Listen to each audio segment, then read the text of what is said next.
200 metre কি 150 metre পর্যন্ত মানে ভিজিবিলিটি আছে, তারপরে আর কিচ্ছু দেখা যাচ্ছে না।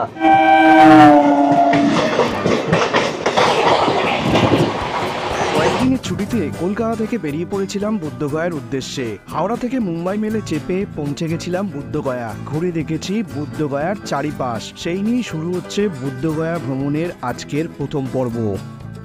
নমস্কার বন্ধুরা, আপনাদের সকলকে স্বাগত জানাচ্ছি আরও একটা নতুন ভিডিওতে। তো আজকে আমার ট্রেন আছে হচ্ছে 11টা 35-এ। এটা মোটামুটি ধরুন ওই আপনার 8 নাম্বার প্ল্যাটফর্মে দেয়। তো এখন হাতে যেহেতু অনেকটাই টাইম আছে, এখন একটু এই ওল্ড কমপ্লেক্সের এই 12 নম্বর প্ল্যাটফর্মের যে এক্সিকিউটিভ লাউঞ্জটা আছে, সেই এক্সিকিউটিভ লাউঞ্জে বসে আছি।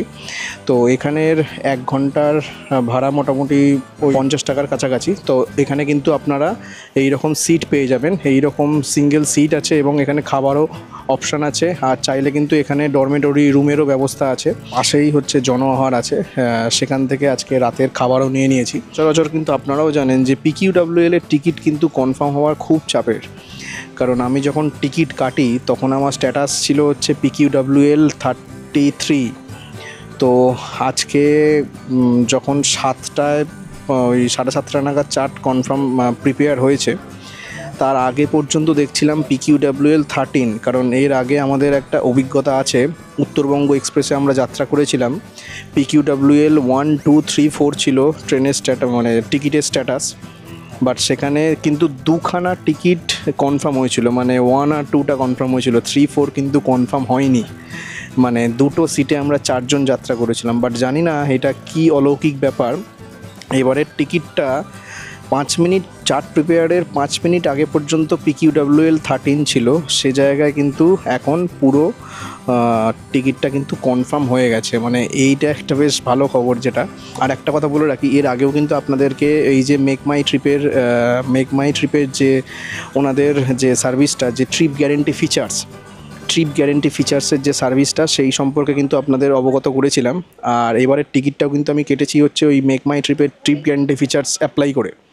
তো সেহেতু এটা হয়তো হলেও হতে পারে যে টিকিটটা কনফার্ম হয়েছে, না হলে কিন্তু টিকিট কনফার্ম হওয়ার চান্স ছিল না, খুবই কম। যদি আমি নর্মাল IRCTC থেকে কাটতাম, মনে হয় না যে PQWL 33 এই টিকিট কনফার্ম হতে পারে। আর টিকিটটা কেটেওছি, আজকে আমি যাত্রা করছি, আজকের তারিখ হচ্ছে 6 তারিখ, টিকিটটা কেটেছি আমি 5 তারিখে। মানে ততক্ষণে তৎকাল বেরিয়ে গেছে, তৎকালের পরে আমি কেটেছি। এটা যদি নর্মাল IRCTC থেকে কাটতাম, আমার মনে হয় না এটা কনফার্ম হতো বলে। এই হচ্ছে ডরমেটরি রুম। এনাদের যে ডরমেটরি সিস্টেম আছে, দেখুন মাঝখান দিয়ে কিন্তু এরকম পর্দা সিস্টেম আছে। আপনাদের একটা বেডের সঙ্গে আর একটা বেডের কিন্তু যথেষ্ট প্রাইভেসি মেনটেন থাকবে। আপনারা চাইলে এই মাঝখানের পর্দাটা ট্রেনেও দিতে পারেন। প্রত্যেকটা বেডের এরকম বেড নাম্বার দেওয়া আছে, বেড 5, বেড 4। এখানে টেবিল আছে বেডের সঙ্গে, এবং আপনাদের যদি ব্যাগ রাখতে চান, সেখানে কিন্তু ব্যাগ রাখারও নির্দিষ্ট এখানে লকার আছে, সেই লকারে কিন্তু আপনারা ব্যাগ রাখতে পারবেন। এখানে দেখুন 4টে যেহেতু বেড আছে, 4টে বেডের জন্য এখানে টেবিল দেওয়া আছে, এইদিকে টেলিফোনের ব্যবস্থা আছে, ওয়াইফাই আছে। এখানেও আপনার এইদিকে বেডের জন্য লকার আছে। আর এইখানে কিন্তু আপনার এসি, এটা এসি নন এসি দুটোই হয় না, শুধু এসিই হয়, এসি। এবং আরেকটা যে ব্যাপার, সেটা হচ্ছে এর সঙ্গে কিন্তু অ্যাটাচ আপনারা ওয়াশরুমও পেয়ে যাবেন। এখানে অ্যাটাচ ওয়াশরুম আছে, যেটা কিন্তু এর সাথেই। আর এই ডরমেটরির 12 ঘন্টার ভাড়া হচ্ছে 1008 টাকা। আর এনাদের কিন্তু ডবল বেডরুমেরও ব্যবস্থা আছে, সেই বেডরুমগুলো এখন ভর্তি আছে বলে দেখাতে পারলাম না। তো সেই ডবল বেডরুমের 12 ঘন্টার ভাড়া হচ্ছে 1456 টাকা। আর দেখুন ওপর থেকে এই ওয়েটিং লাউঞ্জটা কি সুন্দর লাগছে। এই দিকে আপনারা ফুড কোর্টও পেয়ে যাবেন, এই দিকে আপনার টি স্ট্যান্ড বাইটের অপশান আছে, এবং এই দিকে আপনার ফুড কোর্টও আছে। আমি এইখানে বসেছিলাম। এই যে সিটগুলো দেখতে পাচ্ছেন, এর 1 ঘন্টার ভাড়া হচ্ছে 50 টাকা। তো এখন মোটামুটি 11টা বাজে, আর আমার ট্রেন হচ্ছে 11টা 35-এ। আর এই যে কাউন্টারটা, এটা দেখুন, মানে এর জন্য বেশ ভালোই, দুর্গাপুজোর জন্য বেশ ভালো করে সাজিয়েছে ফুড কোর্টটা। খাবার কিনে নিয়েছি এখানে, খাবার আরও 11, 10, 9 ঘড়ির কাঁটায় বাজে 11টা। আর আমাদের train 12321 Howrah CSMT Mumbai mail just ঢুকছে।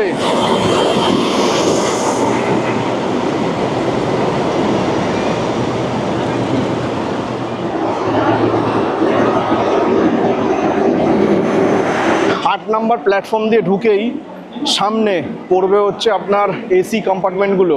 প্রথমে পড়বে হচ্ছে আপনার থার্ড এসি যেগুলো আছে, যে থার্ড এসির কোচগুলো আছে, সেই থার্ড এসির কোচগুলো একদম পিছন দিকে পড়বে। তারপরে হচ্ছে একটা 3E ইকোনমি এসি, আর তারপরে হচ্ছে আপনার 2AC A1, আর 2ACর পরে পড়বে হচ্ছে আপনার ফার্স্ট এসি, তারপরে স্লিপার। ইকোনমি এসি যাচ্ছে M1 যেটা যাচ্ছে ইকোনমি এসি। আর এই হচ্ছে আমাদের কোচ A1, এইটা হচ্ছে আমাদের আজকে কোচ A1।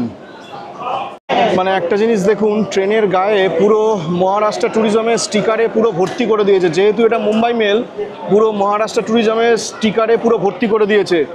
বাট ট্রেনের গায়ে কি এইরকম স্টিকার দেখতে ভালো লাগে না লাগে না, প্লিজ আপনাদের মতামতটা কমেন্ট বক্সে জানাবেন।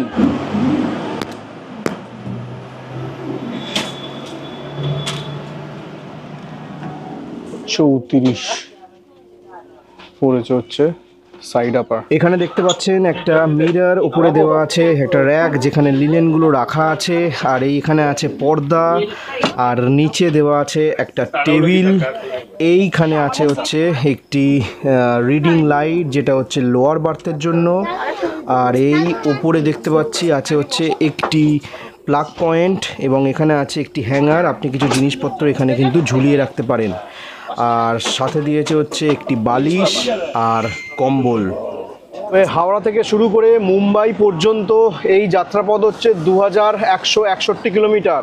আর এই 2161 কিলোমিটার পথ অতিক্রম করতে এই ট্রেন সময় নেয় হচ্ছে 37 ঘন্টা 40 মিনিট। এর মাঝে আছে হচ্ছে 44টা হল্ট। স্পিড হচ্ছে 50 থেকে 60 অ্যাভারেজ স্পিড। আর যদি হাই স্পিড বলা যায়, সেই হাই স্পিড হচ্ছে আপনার 130 কিলোমিটার পার আওয়ার। মানে 1870 সালে যাত্রা শুরু করে কলকাতা থেকে মুম্বাইয়ের উদ্দেশ্যে, তখন নাম ছিল ইম্পেরিয়াল এক্সপ্রেস, বাট পরে সেটা নাম হয় হচ্ছে বোম্বাই মেল। আর এখন এটা হচ্ছে আপনার মুম্বাই CSMT মেল নামেও কিন্তু এই ট্রেনটা চলে। তবে আমি কিন্তু মুম্বাই যাচ্ছি না, বাট মুম্বাই যাওয়াটা সত্যিই স্বপ্নের। তবে যাব ঠিকই, একদিন ঠিকই যাব। আজকে কিন্তু আমি যাচ্ছি কলকাতা থেকে গয়া, দিনের মতো ছট পুজোর ছুটি। সেই দুদিনের ছট পুজোর ছুটিতে আমরা ঘুরে দেখব হচ্ছে গয়ার বিভিন্ন জায়গা। হাওড়া থেকে 11টা 35-এ ছেড়ে হচ্ছে গয়া পৌঁছায় পরের দিন হচ্ছে ভোর 6টা 45, পৌনে 7টা নাগাদ গয়া পৌঁছায়। হাওড়া থেকে শুরু করে গয়া পর্যন্ত এই ট্রেনটা যাত্রা করবে 460 কিলোমিটারের মতো। আর মোটামুটি ওই 13 থেকে 14টার মতো স্টেশন পড়বে। হাওড়া থেকে শুরু করে গয়া পর্যন্ত কোন ক্লাসের কত ভাড়া, সেই ভাড়াগুলো কিন্তু আমি ডেসক্রিপশান বক্সে দিয়ে দিলাম। বা কলকাতা থেকে অনেকগুলোই ট্রেন ছাড়ে গয়ার উদ্দেশ্যে, যে গয়া এক্সপ্রেস বা এই ট্রেনটাই একমাত্র দেখলাম যে সব থেকে কম টাইম নেয়, বাট একদম টাইম টু টাইমই পৌঁছে দেয়, বেশি লেটও করে না কিন্তু এই ট্রেনটা। ঘড়ির কাঁটায় বাজে 11টা 35, একদম টাইম টু টাইম আমাদের ট্রেন হাওড়া স্টেশন ছেড়ে বেরোচ্ছে। তবে ট্রেন কিন্তু একদম পুরো কোনো লেটের ব্যাপার নেই, একদম পুরো পাক্কা যা টাইম সেই টাইমেই কিন্তু একদম ছেড়ে দিল, মানে পুরো 11টা 35-এ। আর এই হাওড়া থেকে ছাড়ার পরে এর পরবর্তী স্টেশন হচ্ছে বর্ধমান। আর এই বর্ধমান পর্যন্ত এই ট্রেনের যাত্রাপথ 96 কিলোমিটার। সেই ডিনারটা সেরে নেবো, সেরে নিয়ে তারপরে বর্ধমান স্টেশনে দেখা হচ্ছে। এই হচ্ছে রাতের খাবারটা নিয়েছিলাম হচ্ছে ওই যে 12 নম্বর প্ল্যাটফর্মের যে জনআহার আছে ওর থেকে। এটা আছে হচ্ছে ভেজ ফ্রাইড রাইস আর চিলি চিকেন আছে, আর একটা হচ্ছে মিষ্টি দিয়েছে। এই মিষ্টি টোটাল নিয়ে এই প্লেটের প্রাইস হচ্ছে 165। এর আগের বারে মানে মনে আছে আপনাদের, কোরাপুট যাওয়ার সময় কিন্তু নিয়েছিলাম বিরিয়ানি, একদম জঘন্য খেতে ছিল। তো সেই জন্য এবারে এই রাইস আর চিলি চিকেন। পরের দিন সকালে যখন ঘুম ভাঙলো, ট্রেন তখন ঝাড়খণ্ডের পাঁচশাবাদ স্টেশন ছেড়ে বেরিয়েছে, এবং বাইরে বেরিয়ে দেখি চারিদিকে ঘন কুয়াশায় আচ্ছন্ন।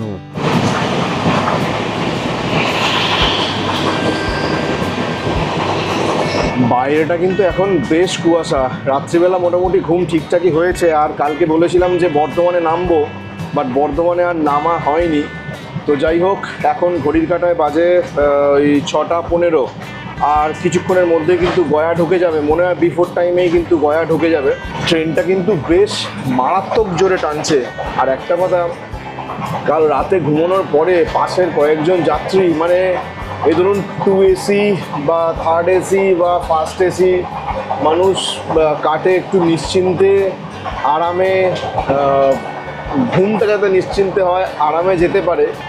বাট সে রাত 1:30-2 অবধি এত কথাবার্তা, এত মানে চেঁচামেচি। আবার ওই 4:30-র সময় পরেশনাথ এলো, সেখানে উঠে একজন কে কার সিটে বসে পড়েছে সেই নিয়ে ঝামেলা, আপনি ওখানে যান, আপনি এখানে যান, মানে হতেই থাকছে। মানে ঘুমটা যে একটা স্টেবলভাবে হবে সেরকম কোনো ব্যাপার নেই।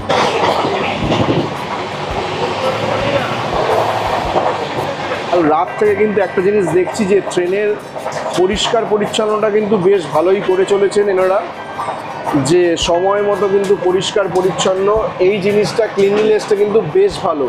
আমি ভেতরেও দেখেছি বেশ ভালো করে পরিষ্কার পরিচ্ছন্ন করছে, এবং সকালেও কিন্তু ওয়াশরুমটা পরিষ্কার পরিচ্ছন্ন করে দিচ্ছে, এটা কিন্তু একটা বেশ ভালো।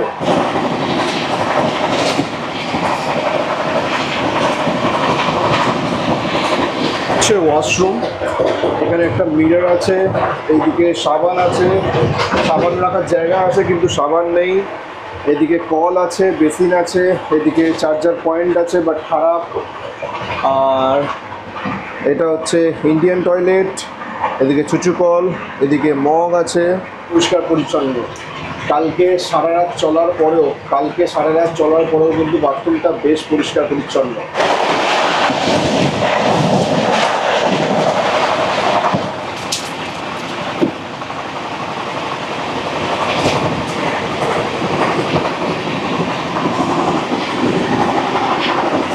বাইরের কুয়াশাটা দেখছেন, মানে কিচ্ছু দেখা যাচ্ছে না।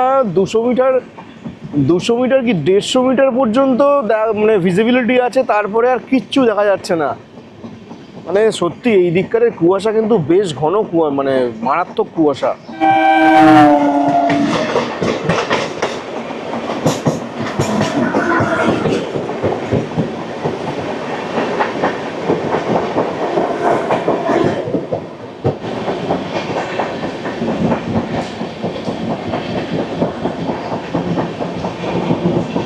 অর্ধেক স্টেশন মানে কুয়াশায় পুরো ঢাকা, মানে কুয়াশা দিয়ে শুরু হলো স্টেশন বন্ধুয়া, আর কুয়াশা দিয়েই শেষ হলো। হাওড়া থেকে শুরু করে 460 কিলোমিটার পথ অতিক্রম করে আমরা এসে পৌঁছালাম বিহারের গয়া জংশনে, এবং টাইমের থেকে কিন্তু অনেকটা আগেই, মানে টাইমের থেকে প্রায় 2-3 মিনিট আগে কিন্তু গয়াতে জাস্ট ঢুকলো ট্রেনটা। তো দেখি এবার স্টেশনের বাইরে বেরিয়ে প্রথমে করতে হবে টোটো বা অটো, কি আছে জানি না, সেটা দেখে এখন একটা হোটেল আগে খুঁজতে হবে। এই হচ্ছে 1 নাম্বার স্টেশন। তো স্টেশনের বাইরে কিন্তু প্রচুর এরকম টোটো স্ট্যান্ড, অটো স্ট্যান্ড পেয়ে যাবে। তো আপনারা চাইলে কিন্তু শেয়ারেও যেতে পারেন। এখান থেকে বুদ্ধগয়া পর্যন্ত শেয়ারে ভাড়া হচ্ছে 50 টাকা করে। আর যদি আপনারা এতে যান, মানে যদি গাড়িতে যান, তাহলে এরকম রিজার্ভ গাড়ি পেয়ে যাবেন।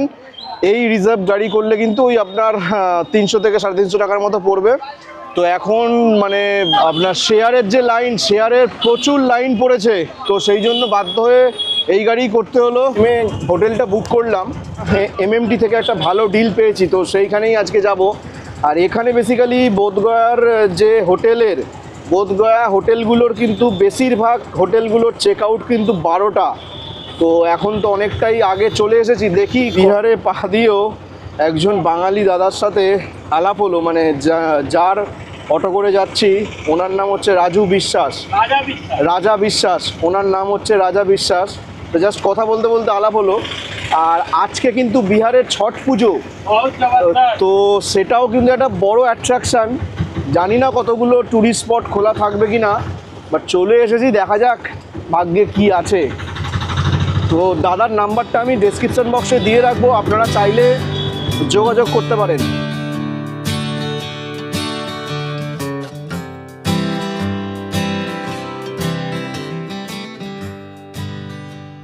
পথে যেতে যেতে ফাল্গু নদীর তীরে এক কুয়াশাচ্ছন্ন মনোরম পরিবেশ, সেখান থেকে উঁকি মারছে সূর্য মামা। সেই সাথে আমরা এসে পৌঁছালাম আমাদের আজকের বুদ্ধগয়ার হোটেলে। আজকে আমি বুক করেছি হোটেল বোধি রেসিডেন্সি। একদম লোকেশনটা কিন্তু বেশ ভালো, রোডের পুরো ওপরেই। বাট এখন বাজে হচ্ছে ওই 8টার কাছাকাছি। বাট এনাদের কিন্তু চেক ইন টাইম হচ্ছে 12টা আর চেক আউট টাইম হচ্ছে 11টা। তো সেই জন্য একটু রিকোয়েস্ট করাতে কিন্তু ওনাদের রুম খালি ছিল, রুম খালি থাকাতে কিন্তু ওনারা আমাকে রুম প্রোভাইড করেছেন। তো এটা একটা ভালো দিক। যদি কিন্তু রুম আপনার খালি না থাকে সেক্ষেত্রে কিন্তু আপনাকে একটু অপেক্ষা করতে হতে পারে। একদম রোডের বাইরেই, এই হচ্ছে মেন রোড, রোডের বাইরেই কিন্তু এই হচ্ছে হোটেল বোধি রেসিডেন্সি। এর লোকেশন কিন্তু বেশ ভালো। আর আজকে যেহেতু এখানে ছট পূজা আছে, তো সেহেতু খুব জোরে মাইক চলছে।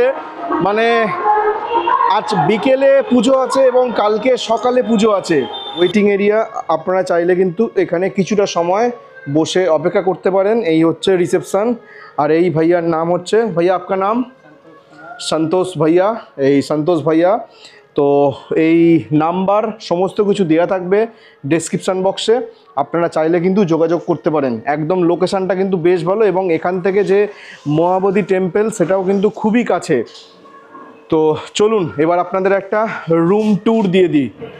ফ্রি ওয়াইফাইয়েরও ব্যবস্থা আছে। আমার রুম হচ্ছে 302। দেখুন, রুমে ঢুকতেই কিন্তু এখানে একটা বেসিন আছে এবং এখানে রান্না করারও জায়গা আছে না? ও কুকিং আপনারা চাইলে কিন্তু এখানে কুকিংও করতে পারেন। এবং এখানে দেখুন র্যাক মতো করা আছে, বেশ ভালো। অনেকটা আমার মানে পুরীর মতো লাগলো, কারণ এখানে বেশিরভাগই ওই ফরেনাররা এই সামনের উইক থেকেই সিজন শুরু হয়ে যাচ্ছে। তো এসে মোটামুটি ধরুন 1 সপ্তাহ 2 সপ্তাহ 3 সপ্তাহ করে থাকে, 1 মাস 2 মাস করে। তো সেহেতু এই ব্যবস্থাটা কিন্তু বেশ ভালো। এবং এইখানে দেখুন একটা এলইডি টিভি আছে, এইদিকে বসে কাজ করার মতো একটা জায়গা আছে, এদিকে দেখুন 2টো সিঙ্গেল বেড আছে এবং এসি রুম। বাট আমি বুক করেছি নন এসি। এবং এইখানে আছে হচ্ছে একটা বড় মিরর, এখানে আপনার লাগেজ রাখারও জায়গা আছে। আর এই ধারে হচ্ছে আপনার ব্যালকনি। দেখুন ব্যালকনি থেকে বেরিয়েই এই সুন্দর একটা ভিউ পাবেন। আর এইদিকে সকালের সূর্যোদয় হয়েছে, বেশ ভালো লাগছে। এবং সামনেই এই মাঠেতে হচ্ছে আপনার ওই ছট পুজোর আয়োজন করা হয়েছে। আর এই সামনেই কিন্তু নদী। এবং এই হচ্ছে ওয়াশরুম। দেখুন ওয়াশরুমের টাওয়াল দেওয়া আছে, এদিকে গিজার আছে, এই হচ্ছে শাওয়ার এরিয়া, এই হচ্ছে ওয়েস্টার্ন টয়লেট, এইদিকে আপনার নিচে ডাস্টবিন আছে, বেসিন আছে এবং মিরর আছে। বেশ পরিষ্কার পরিচ্ছন্ন লাগলো কিন্তু আমার এইটা, কারণ আমি আগে দেখেছিলাম গুগলে, বাট দেখে ভেবেছিলাম যে এখানেই থাকবো। বাট সত্যি এটা কিন্তু আমার বেশ ভালো লাগলো হোটেলটা। তো এবার একটু ফ্রেশ হব, ফ্রেশ হয়ে স্নান টান করবো, করে আজকে বেরোবো হচ্ছে পুরো বুদ্ধগয়ার সাইট সিনের উদ্দেশ্যে। তো ভিডিওটা ভালো লাগলে অবশ্যই লাইক কমেন্ট শেয়ার আর চ্যানেলটাকে সাবস্ক্রাইব করতে ভুলবেন না। সঙ্গে থাকুন, দেখতে থাকুন, দ্য জার্নি বিগিনস। যাত্রা চলছে, চলবে।